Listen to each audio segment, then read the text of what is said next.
from Shalom Acres.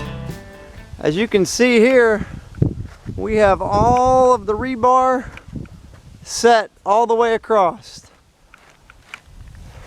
Vents are all installed. Feeling really good about where we're at. Need to do a little bit of work with the stainless here, but overall they're not touching anything. Just want to check them in a few areas, like right here. Yeah, see right here, I am close to touching. You know, there's a little bit of a gap, but I think I'd like to work that out a little bit different. And then you can see, if I look down here low enough, you can see our gap between the rebar, the lower rebar, and the floor. So this floor is going to come down. I put a little pressure on it, as the concrete will, and you can see that we've got probably just over a 1/2 inch gap there, maybe 3/4. And then that was on the number 6 rebar. And then on the number 4 rebar, we're sitting right at 1 inch. That's what the engineer called for. So Luke and I are feeling really good about where we're at. And then you can see these right here coming up out of the hole. These have all been bent over, tied them all together with the number 3 rebar. So that 3 rebar is running all the way down. And what we chose to do is actually put that number 3 rebar in between number 4, which would be the lower grid, on both sides. I don't know if you can see here. So then that way it'll be offer a little more strength, so it's offset. And then let me see if I can walk up top here, and I'll show you the last part that we just finished. So we went ahead and put in, we had a few pieces of rebar left, so we actually put in another little upper grid. So we cut a few pieces of number 3 to tie in what would be our parts from the wall that's coming out of the wall. We just tied those all the way across to the other side wall, and then we went ahead and ran the extra number 4 that we had rebar down just off center. We've got the number 3 rebar just in the center, and then another number 4 on the offset of center.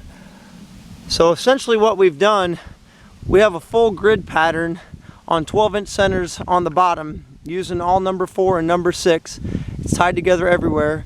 And then on the top, we had number 3 rebar that came in from the side, and we've essentially folded that all the way around, and now we've just interlocked it together by using a few number 3s going from the short side, and then we've tied in with 2 number 4s and 1 number 3 on the long side, on the 17-foot side. So we're feeling really good about where we're at. Everything's, like I said, all set. The other piece that we've worked on here is we were able to finish the door. So I've got a piece of angle on the inside of the door jamb, and then on the outside of the door jamb.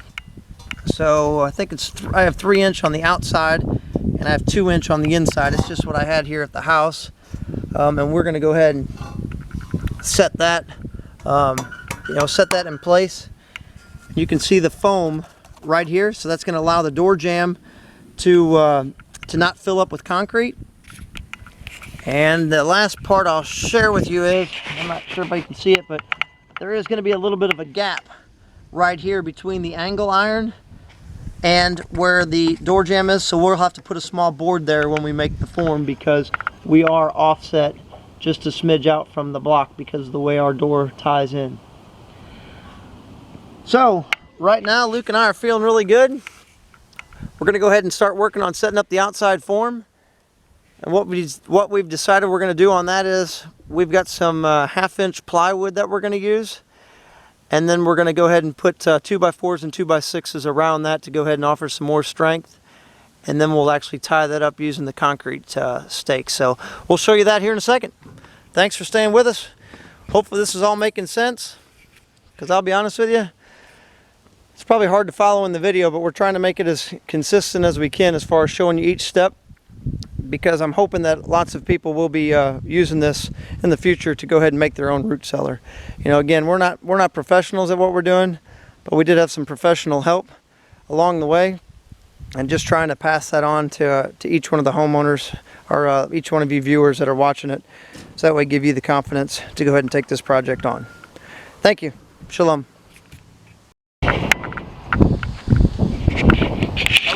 Shalom Acres.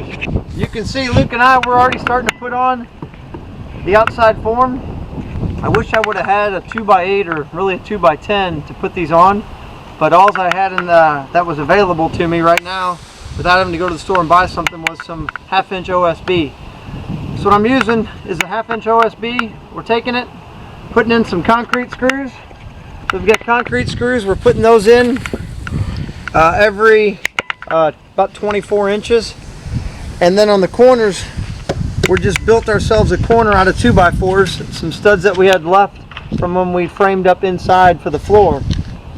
And the one thing that we've done is we've gotten far enough along that we've looked from this side to the far side, and you can see,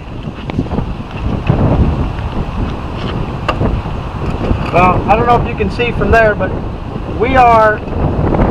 it's dead bubble. We are perfectly level on this shot. So feeling really good about where we're at and what we're doing.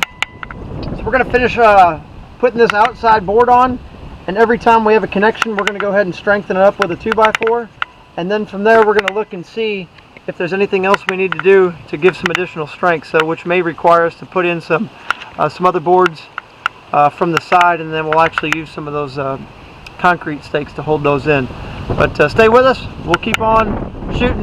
Looks like we've got a big storm coming in, so we're going to try to beat the storm. Thanks. Okay, we're going to walk around right now, and you're going to see that we've put in, you know, these supports off the side. I don't know if they're necessarily required, but we did put them in. Those 2x4s right here actually gave a whole lot of strength to that sidewall. That and the combination of the number of screws we put in. So I feel like we're in pretty good shape.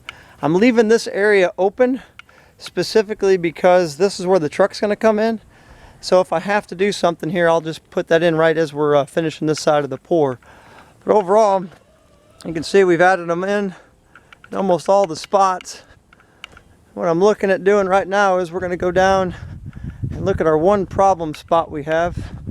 Talked about it a little bit earlier. So if you can bear with me, I'm going to walk down this little area. Ooh, almost fell down. And you can see we have daylight through this spot. So I need to cut a small board on the inside back here, and on the outside to make sure that we're sealed up. But other than that, that's all we're looking for to be complete. And you can see again, here's everything with the roof all tidy as far as what it looks like on the inside here. You know, it's just a lot of wood, but definitely feeling good about where we're at. So we're going to go ahead and get this posted. Please give us any feedback or comments. Tomorrow will probably be our second maybe last video, unless we do a final wrap-up video at the end if it's something that some folks asked for. But other than that, we're feeling good about tomorrow's pour. Really excited.